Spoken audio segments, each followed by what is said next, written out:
வாழ்க வையகம், வாழ்க வையகம், வாழ்க வளமுடன். வாழ்க்கை மலர்கள். ஜூலை 4. மனிதனே தெய்வம். ஆன்ம பேரொழியை மறைத்திருக்கும் தன்முனைப்பு திரை நீக்கப்பட்டுவிட்டால் மனிதனே தெய்வம். ஆன்ம உணர்வை பெற்றுவிடுகிறான். ஆன்மாவுக்கு மூல பேராற்றலான தெய்வ உணர்வையும் பெற்றுவிடுகிறான். பேரியக்க மண்டலத்தில் அவன் காணும் எல்லா தோற்றங்களும் நிகழ்ச்சிகளும் விளைவுகளும் தெய்வீக ஒழுங்கமைப்பின் திருவிளையாடலாகவே காண்கிறான். அவன் உணர்ச்சி வயப்படுவது இல்லை, பொறுமை கடலாகிறான். அவனிடம் பழிச்செயல்கள் எழுவது இல்லை, அறக்கடலாக திகழ்கிறான். அவன் அறிவிலே மயக்கமில்லை, மெய் விளக்கத்தால் மேன்மை பெற்ற பேரொழியாக திகழ்கிறான். அவன் வாழ்வில் ஒழுக்கம் இயல்பாக அமைகிறது.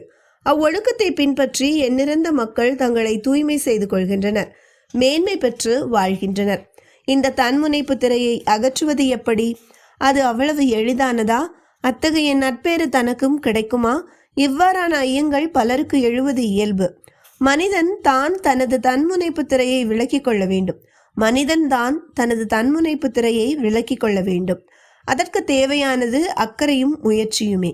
சிந்திக்கும் ஆற்றல் பெற்ற எல்லோருக்கும் இது கைவரக்கூடியது. அருள் தந்தை வேதாத்ரி மகரிஷி.